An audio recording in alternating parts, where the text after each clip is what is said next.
What's up, YTPC? This is DSG Pipe Smoker with another pipe smoking video.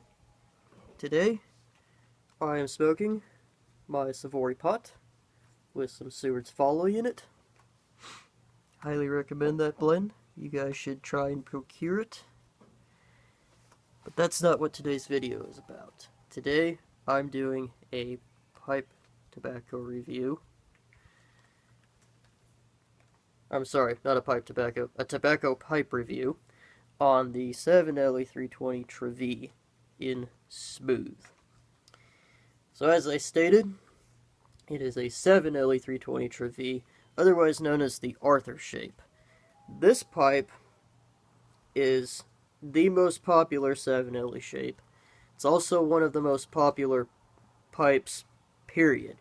Most people have this, a corn cob, and some kind of stubby poker in their collection.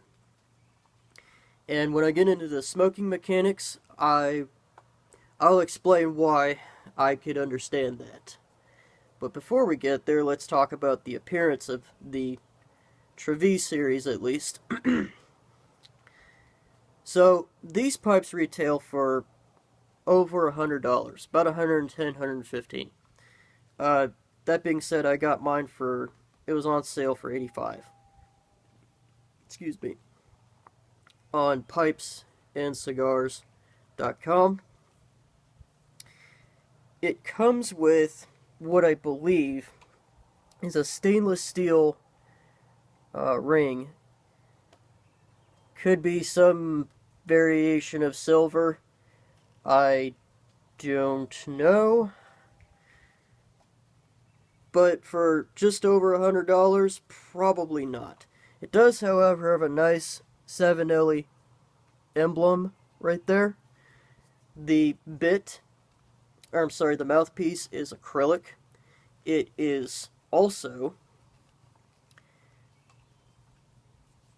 drilled for a 6mm filter. Additionally, as you can see, it is brown. However, and I'm the only case that I'm aware of this happening. I haven't heard of anybody else having issues with this, but mine has, the stain on it is starting to wear out, as you can see. And if you look at that, that's the same pattern that if I were to hold it normally, it would be covered by my thumb and my index finger. So, I don't know if I have a fluke. I don't know if this is common amongst the Trevis.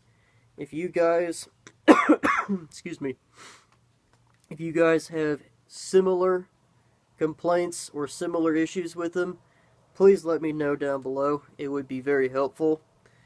But for a pipe that I spent $85 on and a pipe that retails for over $100, I'm not too impressed by that. So I can't really rank that too heavily. Or too highly, I should say.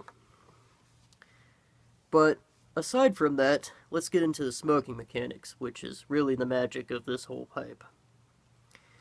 Well, first of all, this pipe has a very wide, shallow-ish relative to its width chamber dimensions.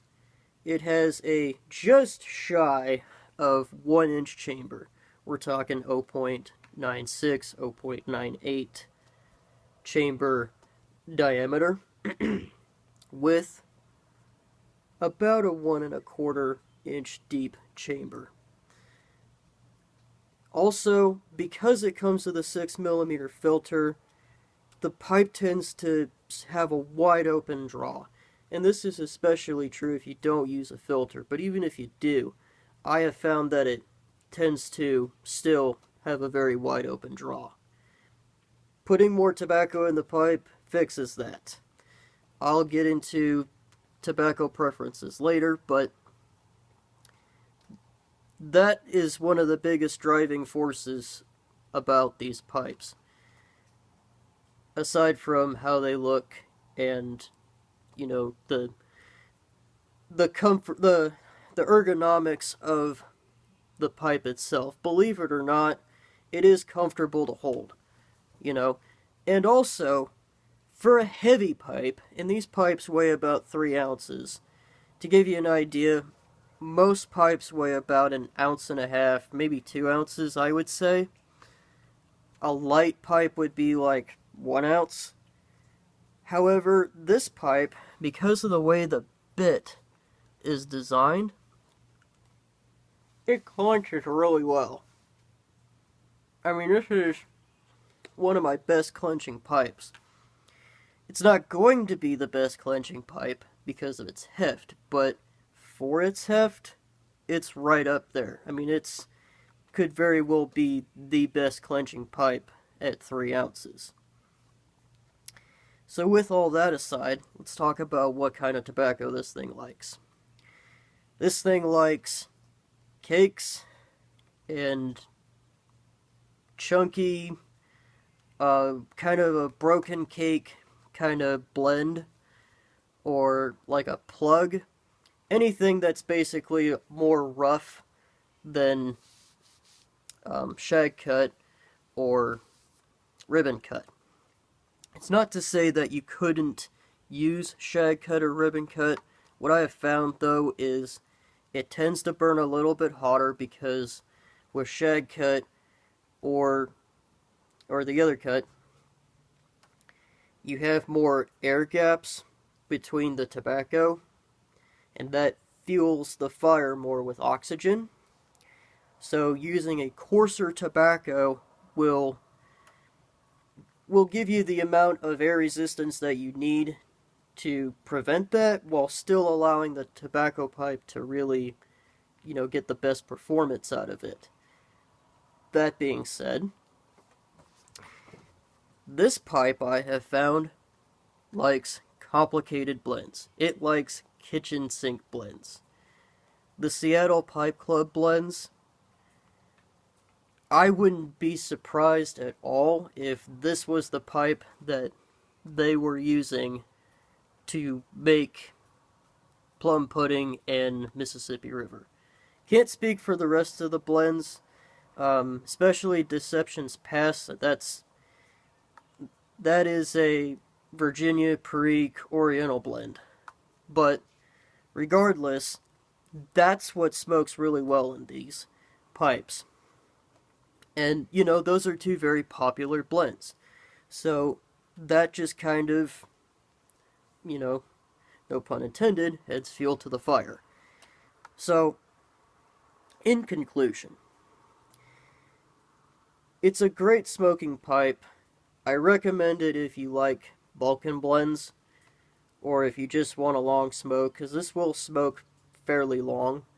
You know, couple 2 hours, 2.5 hours if you really pace yourself. Or if you want a hefty pipe that clenches really well, this works well for that too. Would I recommend it for beginners? Not really. I have found that with all wide chambered pipes, it's hard to keep the entire surface of the tobacco evenly lit. It is doable, but you really got to be careful and you got to be patient. It's not to say that beginners can't learn that. It's just, I think they would be better suited with a pipe that's, say, 3/4 of an inch or 8/10 of an inch in diameter. Well, that has been my review of the Savinelli 320 Trevi in smooth. And it has also been another pipe smoking video. I hope you guys enjoyed it, and you guys have a good day.